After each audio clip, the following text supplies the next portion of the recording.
قصص مانجا جانجي ايتو متنوعة فيها الرعب والغموض والغريبة واللي بتكون ملهاش تفسير. انا بقى جايب لكم في الفيديو ده قصتين اغرب من بعض واللي ملهمش اي تفسير. بس قبل ما نبدأ ما تنساش تصلي على النبي وتدعي دعوة لاخواتنا وتعمل لايك واشتراك. ويلا نبدأ في اول قصة اللي بتكون بعنوان سقوط. بتبدأ قصتنا في مدينة غريبة وبيكون صديقنا راجع من الشغل بيلاقي زوجته متعلقة من رقبتها، فطبعا بياخدها المستشفى وما بيكونش عارف هي بتنتحر ايه. وبنعرف ان البنت دي اسمها اريكا وبنلاقيها بتقول له حاجة غريبة: انت ليه ما سبتنيش اموت؟ وبيعرف من الممرضة اللي مش زوجتك بس هي اللي عاوزة تنتحر، لا ده جات لنا حالات كتيرة امبارح للانتحار وما بيكونوش عارفين يجيبوا اي تفسير للي بيحصل. وبيجي الليل وبيحصل حاجة غريبة، بنلاقي اريكا وكل الاشخاص اللي حاولوا ينتحروا بيمشوا وهم نايمين وبيكونوا متجهين ناحية الغابة. فبيكون في متسول نايم في الشارع وبيستغرب جدا وبيسألهم انتم رايحين فين، لكن ما بيردوش. تحس اللي فيه لعنة او قوة غريبة بتأمرهم بكده. وبيجي تاني يوم وصاحبنا بيستغرب لما ما بيلاقيش أريكا في المستشفى، لكن الممرضة بتقوله اللي مش هي بس اللي مشيت، ده جميع المرضى اللي كانوا في المستشفى هربوا. فصاحبنا بيستغرب وما بيكونش لاقي أي تفسير للي بيحصل. وبيلاقي ناس بيتكلموا على الأشخاص اللي بتختفي فجأة، وبنلاقي واحد بيقول لهم اللي فيه واحدة سقطت فوق الشجرة، فبيجروا كلهم علشان يشوفوا مين اللي سقط. وبيطلع واحد علشان يجيبها وبنعرف اللي هي أريكا زوجته، فبيحاول يطمن عليها بس بيلاقيها فاقدة الوعي وبيرجعها البيت. وبنلاقيها بتقوله انت ليه ما سبتنيش اموت، كأنها خايفة من حاجة وعاوزة تموت من الرعب منه. وصاحبنا بيستغرب لما بيلاقيها مرة واحدة بتطفو كأنها بتطير، كأن في قوة غريبة هي اللي بتتحكم فيها. نرجع بقى لباقي سكان المدينة اللي بيدوروا على الناس المفقودة، وبيدوروا حرفيا في كل حتة في المدينة لدرجة اللي هم بيدوروا جوه كهف مهجور وما بيلاقوش حاجة، وبيفقدوا الأمل اللي هم يلاقوهم. وبيجيلهم فكرة اللي هم يروحوا عند أريكا عشان هي الوحيدة البنت اللي كانت مفقودة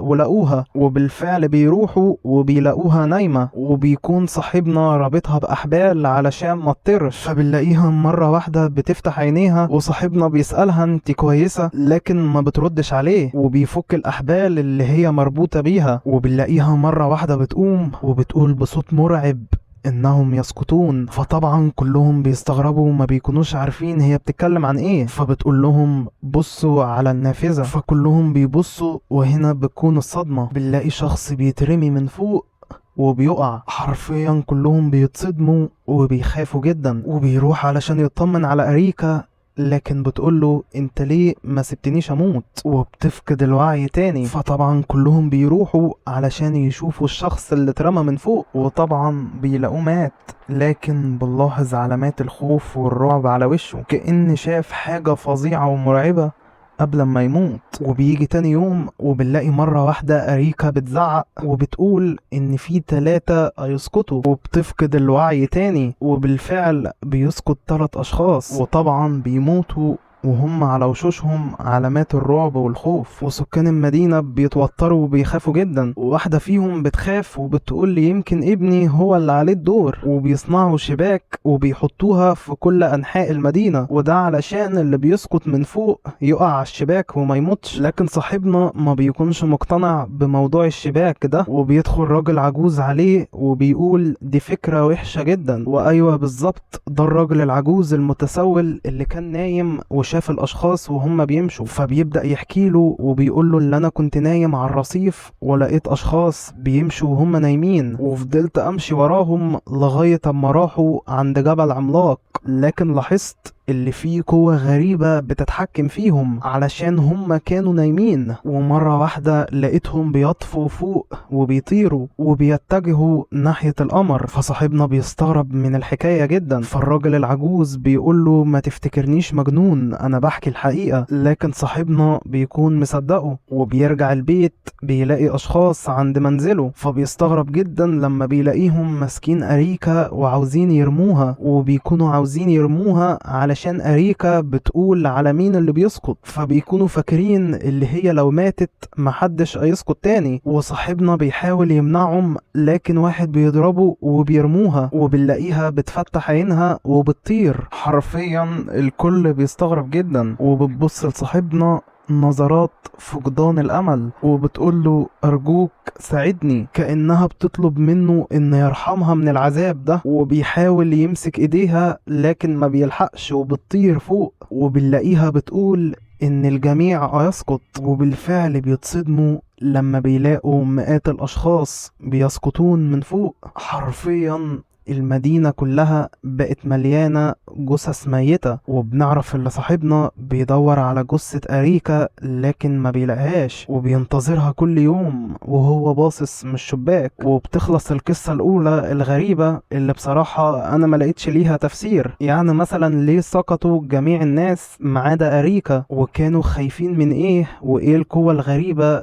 اللي بتعمل فيهم كده؟ فلو حد عنده أي نظرية غريبة كده يقولها في التعليقات. ندخل بقى في القصة التانية اللي بتكون بعنوان تشبت في الأرض، واللي بتبدأ بلعنة أو بمرض غريب، واللي بيتصاب بيه بعض الأشخاص وبيكونوا متشبتين في الأرض بطريقة غريبة، تحس اللي هم مربوطين او مجبورين على كده، وبيكونوا واقفين ولا اكل ولا نوم، واقفين كده بدون اي حركة، وما بيكونوش لاقيين اي تفسير للي بيحصل. وبيكون في شخص واقف في الغابة وبيشوفه شرطي، فبيحاول يعرف هو واقف هنا بيعمل ايه لكن ما بيردش، وبيقول له من فضلك اتركني، كأنه يائس او فاقد الامل اللي هو يرجع تاني طبيعي. فالشرطي بيتعصب منه وبيحاول ينزل دراعه، لكن حرفيا بيلاقيه كأنه متحجر، فبيتعصب وبينزل دراعه وبينجح، وبياخده بعيد في مكان تاني غير المكان ده. لكن بيجي تاني يوم وبيجي في المكان اللي كان فيه، تحس اللي فيه لعنة غريبة بتجيبه في نفس المكان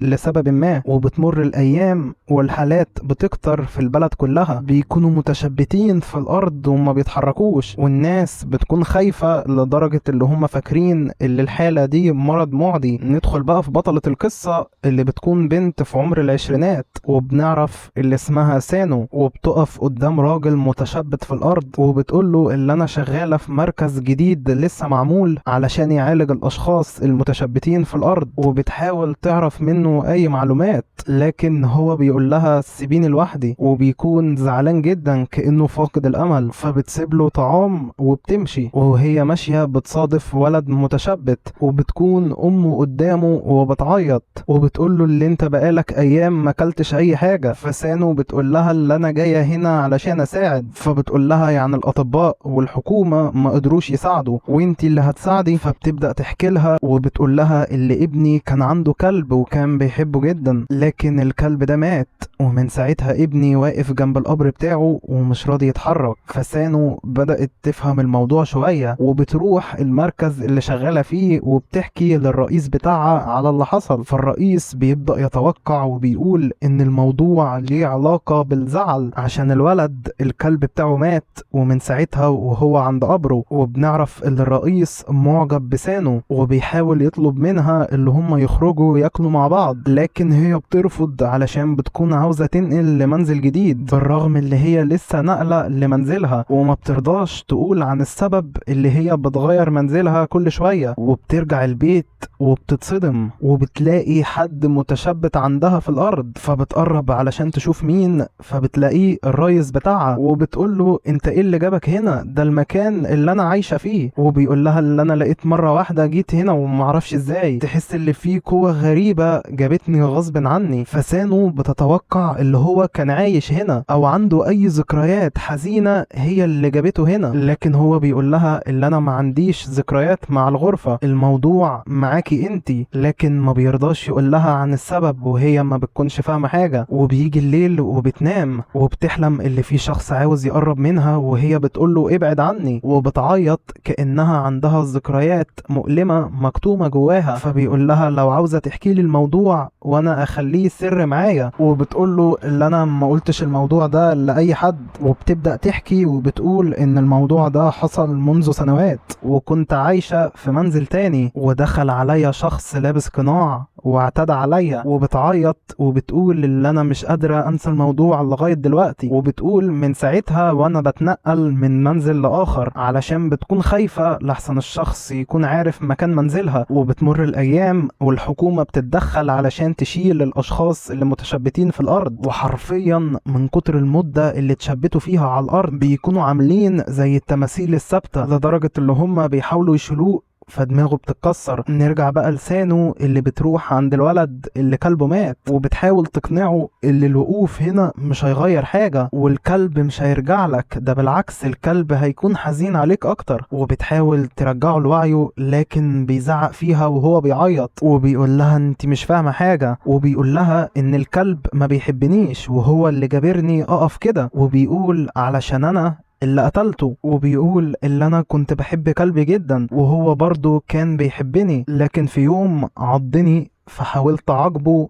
ومات غصب عني، ومن ساعتها وهو متشبت في الارض جنب الكلب كأن الكلب بياخد حقه منه. فسانو بتتوضح لها القصة اكتر وبتفهم كل حاجة، يعني كل واحد قتل شخص بيكون متشبت جنبه، زي الشخص اللي كان في الغابة متشبت جنب شخص قتله. وبتروح البيت وبتبدأ تحكي للرئيس بتاعها على اللي هي فهمته، وبتقوله ان صاحب الكلب كان هو اللي قتله، عشان كده هو متقيد عنده. فبدأت تشك فيه وبتسأله طب انت ليه متقيد عندي انا؟ وبتلاقيه بدأ يعرق وكان متوتر، فبتفهم اللي هو الشخص اللي اعتدى عليها وكان لابس قناع، علشان كده اتشبت عندها علشان تاخد حقها. فبتقرر تسيب المنزل وتنتقل لمنزل اخر، وطبعا انتم عارفين مصيره هيكون ايه.